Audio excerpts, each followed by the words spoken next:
ดีทุกคนยินดีต้อนรับทุกคนเข้าสู่ช่องของพี่ฟ้าน้ำตาเด้อมีหนังตื่นเช้าให้สว่างตื่นสี่คนทุกคนเพื่อที่จะเตรียมออกเดินทางแต่เช้าทุกคนก็คือโดยสมาเสลยเดี๋ยวเราคิดสิไปใส่วันนี้เราที่เดินทางกลับบ้านของพ่อติดต่อเดินทางกลับปักเสงที่เมืองสุขมาเราทุกคนมาเป็นกันว่าเขาออกเดินทางจากเมืองลาวที่พอคุณจากเมืองทุกคนเขาต้องเดินทางประมาณ8 ชั่วโมงกว่าถ้าสิบกาเดี๋ยวไปกินสีทายอยู่ข้างทางแล้วก็สีทายอันเดอร์ทุกคนเบิ่งแล้วก็มีกินทั้งทุกคนเอารถเนาะทุกคนกระตุ้นนอนแล้วกลับมาท้าเพื่อนต่อขึ้นรถแต่ว่าขึ้นรถจากเมืองแล้วก็ออกจากเมืองท้องฟ้าพอดีประมาณสีแจกประมาณ7 โมงว่ะประมาณ5 โมงใกล้สิครึ่งเลยนี่ก็ไปสิออกไปพ้นป่าแล้วกันจึงไปต่อไปหับคุณยูฮันแล้วจึงไปต่อรถคันหนึ่งเพิ่นไปปะแล้วเพิ่นไปตั้งแต่เมื่อคืนนี่ทุกคนละอันนี้เป็นรถเฮานำหลังมือตอนเช้านี่โอ้ที่นอนเท่านี้โอ้เป็นใครเลยปะนี่ตอนนี้กำลังออกเดินทางเป็นรถอัดงัดนี่ปักซีทุกคนปักซีเลยดิ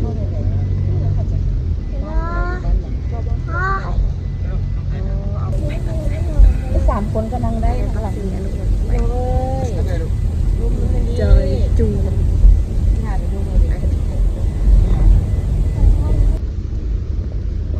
ขอบินก็บอก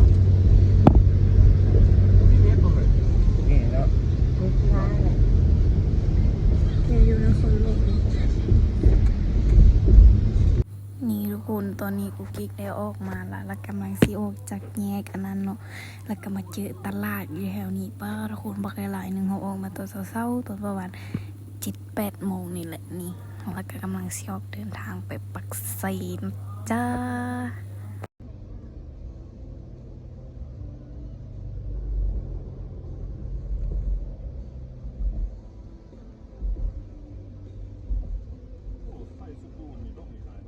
นี่บานคนก็ทางเมืองบานตัวเด็กนี่เข้าห้องนี่เหรอเข้านี้เด็กเจ้านาซิบัท่าอยู่นี่เนาะฝั่งไทยนี่ทุกคนอันนี้เป็นฝั่งไทยและทางที่ขี่นี่เป็นฝั่งลาวเพิ่นว้าวคืออยู่ไกลแต่ว่าอันนี้นะอยู่ไกลแบบสุดๆเลยเอารถมันแม่นจังหวัดอย่างนี้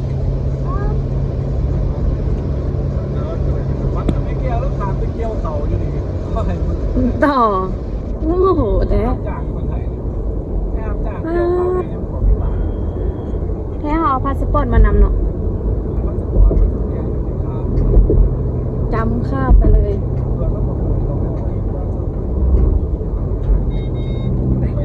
ไปกันโตยังอีเงาไกลคนทางตอนนี้กิ๊กมาฮอดปักสันละแต่ว่ามาพักรถก่อนทุกคนเพราะว่ามันฮ้อนละแล้วมันก็เมื่อยคนก็เมื่อยรถก็เมื่อยละตอนนี้ถ้าอีกจักหน่อยแล้วก็จึงสิออกไปอีกประมาณตอนตะเวนตกดินแล้วก็น่าจะฮอดบ้านพ่อถ้าฮอดสุขุมาไกลขนาดเลยไกลก็เดินทางไปอันประเทศไทยอีกไปไกลก็เดินทางไปกรุงเทพเมืองนั้นอีกไปกันต่อ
ตื่นปืดเลยเนาะเบเบสิไปใส่เบเบสิไปใส่บอกได้ไหมเบเบสิไปใส่ไปหาตุย่าอยู่ใส่อยู่ปักเซ แม่ฟ้าเหลืองนะเลยไม่เห็นผมซุปแบบขาวก้นซุปฟ้าเหลืองเลยซุปแบบในบ้านนี้ร้านจากซุปตัวนี้เนี่ยปื้ดติดไปจากนี่ทางไปปักเซนะป๊อดนี่หมาปักเซหรือหมาประสบภัยนี่เพื่อน เสาไฟ เอามันกระซิลักหนึ่งแท้อยู่อันนี้ทางไปปักเซวะนี่ก็ได้ที่ฮอดจากงูนี่สิไปกินข้าวเลยเนี่ยมึงหาไปกินข้าวมาทุกคน เน้นเป็นปลา มึงพาไปกินข้าวตีเรา ที่จะได้มันเที่ยวมาอยู่มันก็อยู่สิก็เห็นอะไรสวน ป้ากลางคืนมาดิ ทางเอาไปกินข้าวตอนสวยกินออกไปปักเสอีกเราก็โหจังตอนนี้เขาอยู่แข่งอันเดี๋ยวต่อ เอาธรรมศาสตร์ขมวน แข่งขมวนละกาอันเดสสารวัตรวะ ขมวนอะไรกับพัดขมวนอะไรกับสวรรค์ สวรรค์แล้วก็จึงสารวัตร จังหวัดเซ่ เอาปักเสก่อนเลยจึงสารวัตรอันเดี๋ยวก่อน สารวัตรมันก็ต้องเงิน เด่นที่ว่าเคยขึ้นเข้ามาเลยแหละ เนาะคนหนาวเริ่มลุกเลยเด้นี่เถอะ หวยลักหนึ่งสำลักหนึ่งอ๋อเรากูจะออกมาหาเป็นงานทำบุกกาประมาณ ไปกินข้าวอันนี้ เรียนแบบนี้เลย พาไปกินข้าวดูบน นี่ห้อยตีนเลยคือห้อยตีน โอ้โหนี่ลึกแท้ชื่อมันหอยติดรถไปนี่ว้าวเขามาฮอสเซโนเขาเห็นเซเว่นอยู่ปั๊มน้ำมันมีอเมซอนพร้อมถ้าแม่นอยู่ไทยนี่คลิกลงไปปึ๊บนี่ป้าดจ่ายเซเว่นจนบ่มีเงินนี่ยังบ่เคยเข้าเซเว่นอยู่แล้วจักเทื่อ เอาไปโน่น เอาหมอรถดำ ไปลงเพิ่มเลย ฮอตเซโนละเด้อฮอตเซโนละเด้อเนาะฮอตเซโนละเด้อนี่ตอนนี้มาแวะอยู่อยู่ไสวะอยู่เซโนพอดีฮอตเซโนเป็นบ่นี่แม่นบ่เซโนฮอตเซโนรู้บ่อีกจักชั่วโมงว่าจึงฮอดบ้านวะ3-4 ชั่วโมงป้าซ้ำทางเขากลับบ้านเขาเลยเนาะสู้ๆสมนามันจะกระดกกระเบนสีผิวเป็นไทไตเลยทุกคนพอดีฮอตปักเซปุ๊บดำปั๊บเลยเป็นไทไตเลยโอ้ยมีสิไปบ้านพ่อหนูก็ต้องดำคือพ่อเลยเนาะกิ๊กซีเข้าเซเว่นอยู่ที่ลาวครั้งแรกเลยแท้ได้ครั้งแรกแท้ๆนี่เลยเข้าเซเว่นอยู่ลาวก็คืออยู่ไทยอะไรเนาะสมะเดี๋ยวซื้อเครื่องกันทุกคน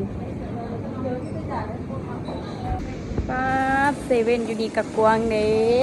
เนาะกวางบ่กวางเนาะปั๊มน้ำมันอยู่ดีกวางทุกคนอยู่ที่เซโน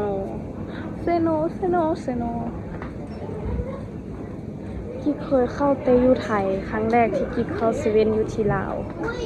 มีหน้าเสื้อคล้ายๆคือไทยเลยแต่ว่าส่วนหนังสือมันสิเป็นหนังสือลาวแล้วโอเคใส่ลายอบเอียงว่ะ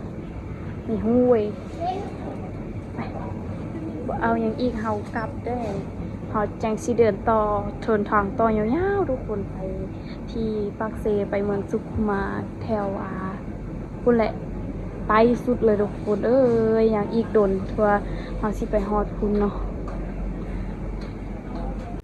นี่ทุกคนนะนี่ก็สิเป็นประมาณวิวข้างทางประมาณต้นสักประมาณ 3-4 โมงทุกคนตอนนี้กิ๊กเดินทางมาฮอดประมาณสวรรณเขตนี่แหละวิวทางข้างทางคืองามแฮงกิ๊กบ่อยากพักดังเพราะว่าเพิ่นนอนอยู่ทางข้างอยู่ตัวนี้แล้วก็อันนี้ก็สิมีแบบลืมระเบิดว่ามันเป็นบ้านอย่างตัวนั้นก็เบิ่งอยู่บ้านอย่างอันนี้ก็สิเป็นทางหน้ากิ๊กนั่งอยู่ทางหลังสุดๆพูดเมารถได้หน่อยหนึ่งนี่อันนี้ก็เป็นขัวน้ำสิงามแหงน้ำอยู่แถวนี้นี่มีน้ำขัวลายทางนี้นะนี่ก็สิเป็นประมาณนี้เลยแล้วก็ตัดภาพมาตอนตะเวนตก หน่อยหนึ่งฟ้าสลุมกำลังงามเลยตัวนี้นี่บานสูงเก่าแก่ขนาดเลยทุกคนทางนี้นะสิมีเหือนสูงบูหอนร้อยเป็นเหือนไม้ทางเถิงก็สิเป็นมีแต่ไม้เลยทุกคนนี่ทุกคนเบิ่งเลยว่ามีแต่ไม้เลยนี่โอ้ยเดินทางมาตัวนี้ก็เป็นเวลาประมาณประมาณ6 โมงนี่แหละประมาณ5-6 โมงนี่แหละทุกคนนี่ป่าไม้หลายๆทางนี้แต่ว่าบัวเขียวดีคืออยู่ลองสารมาสิเขียวเนี่ยนี่แล้วเราก็ตัดภาพมาที่ทางหน้าทุกคนตัวนี้รถก็ไปสีแซงกันนี่ตุนดุนไปแล้วเราก็กระสีแซงมันไปคือกันอันนี้จะเป็นแม่นรถแก้เครื่องแก้ของประมาณนี้แหละเย้ฮอตตัวเมืองปักเซแล้วเว้ยชิฮอตบ้านแล้วเนาะว้าวชิฮอตบ้านแล้วเขานะอีก2 ชั่วโมงอันนี้มันตัวเมืองปักเซละว้าวจนเมื่อยเกลือกเมื่อยเรือแล้วนี่เบเบเอ้ยนี่เบเบสิเห็นเป็นตัวหญ้าแล้วบาดนี่เบเบก็เก่งเนี่ยว่ามันมาปักสีไหนบอกแล้วว่าตื่นนอนแล้วฮอดตัวยาแม่เบเบนอนอีกบ้านนึงนี้ฮอดแท้แล้วปานนี้เบเบจะได้กินข้าวตัวยาตายดีใจบ่เบเบดีใจบ่ฉันฮอดจะโดนเลยใช่บ้านเมืองนี่ซื้อปิ้งยนต์กลับเนาะ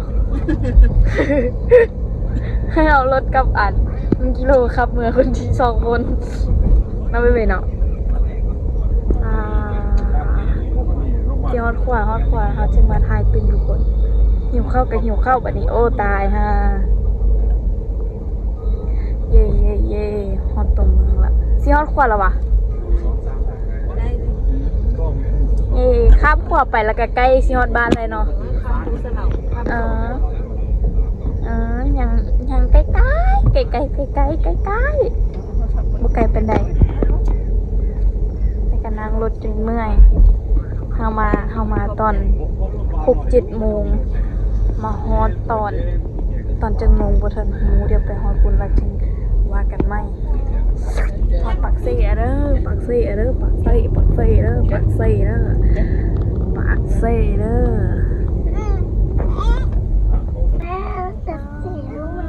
เบเบงามบ่หรืองามบ่ล่ะขายว่าขายเสร็จแล้วเลี้ยงจันมึงมีได้ดอกไฟอันนี้น่ะประหยัดน่ะอันนี้มันดอกแฟนหรือวะกำลังสิข้ามขวาอันนั้นเบเบ้บ่ไปนั่งน้ำพอรถนะดีลูกบึ้งขวานะผมเนาะโอ้ยเฮ็ดอะไรให้เบไปนั่งเนี่ยเบเห็นเลยนะนี่ปะโถขวาปักเซบึ้งนะว้าวกิ๊กตะกี้ว่าอยู่วันนี่นะวันดวงหรอวันดวงวันอยู่ไหนวัดงามทาหินแล้วมาอย่าฟ้าเปิดเอาป๋าพิงทาหินแล้วเอาขวาอันนี้โบเป็นขวบปักเสตัวอันนี้โบเป็นวะโบนะมันใหญ่กว่านี้อ้าวดีมาฮอด7:30ตอนเช้าจะมีเนี่ยไอเทียมมาครับฮอดปักไว้3 เดือนเลข7 โมงกว่าที่ว่าที่มันมีมาก็ได้โลกเห็นบ่ค่ะไปผู้สลาวพอแล้วป้าเพิ่งแม่บอกงามมันน่ะคุณน่ะไม่มีว่ะเพื่อนเดี๋ยวก่อนมันมีเดี๋ยวเบิ่งเพิ่นเบิ่งอย่างคุณน่ะบอกงามอันนี้ละให้นี่ขวบปักเสมีพระอยู่ทางเถิงอันเด็ดแต่ว่าเบิ่งคลิปบ่เห็นล่ะมันมืดล่ะถ้ามาตอนนี้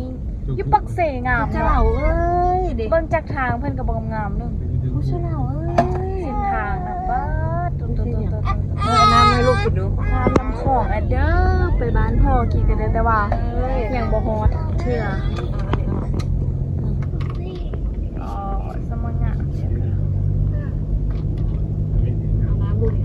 กองซูแสงแห่งคือสีงามเจ้าว่าให้ลงเด็กขาดได้นะผู้เฉลางามพูดแล้วยังไงวะพวกมันเด็กขาดได้น้ำลงน้ำเอาไว้ลงนี่อะไรไว้สมมือไม่ให้แล้วก็หายใจง่ายแล้วแบบนั้นเนาะไม่ไงก็ประกูไว้ลงน้ำอะไรจะลงเลยแล้วเสียบีบคุณนี่หรอเบิ่งโทรศัพท์เอาเห็ด ปักสีปักงามๆนึง อ๋อแต่วัดผู้จะมาสร้างแบบว่าท่านบอกเรา ใส่วัดผู้จะมาสร้าง เดี๋ยวสตุ๊กโคมาสตุ๊กโคมาตุ๊กเอ้ยพ่อปูสลาวแล้ว งามนึงฮ่าฮ่าฮ่าฮ่า ผู้สีฟ้า บ้านพ่อคอยงามขนาดเลย ว่ามีพ่อปูสลาวแล้ว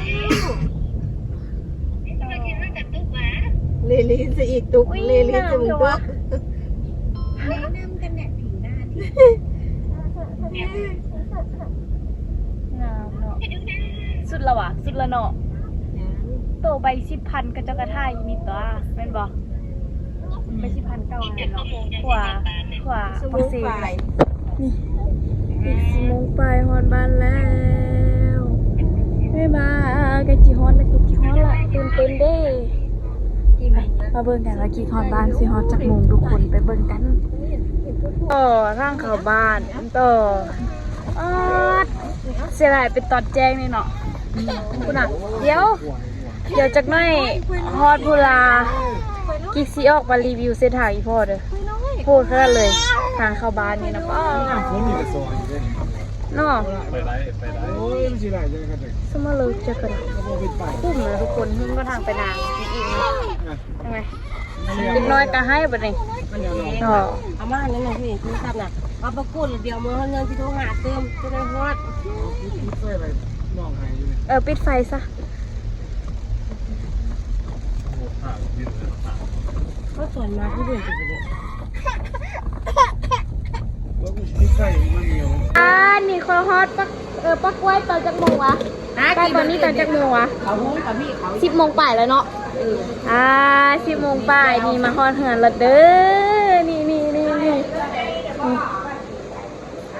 นั่นนะ สบายดีพ่อใหญ่แต่บ่สบายดีพ่อใหญ่แต่บ่ สบายดีแล้วนี่สมาหล่อแท้ โอ้ยกูก็จะมารอจักจะรอผมตัดแต่บ่เฮ้ยเฮ้ยมาไอ้สบายดีพ่อใหญ่ทีมพ่อใหญ่ก็มี ญาติมือแท้มาเดี๋ยวนี้ครบ1 คนเด็กๆมันกลับไปแล้วนอนประตูทอดบานแล้วทุกคนเดี๋ยวมื้ออื่นเขากันสิไปเฮ็ดบุญให้กับครอบครัวเราทุกคนเนาะมื้ออื่นตอนเช้าๆเดี๋ยวคลิปนี้กิ๊กขอตัวลาไปก่อนเด้อเจอกันในมื้ออื่นทุกคนนะกิ๊กจะพาย KFC ไปใส่กิ๊กไปก่อนบ๊ายบาย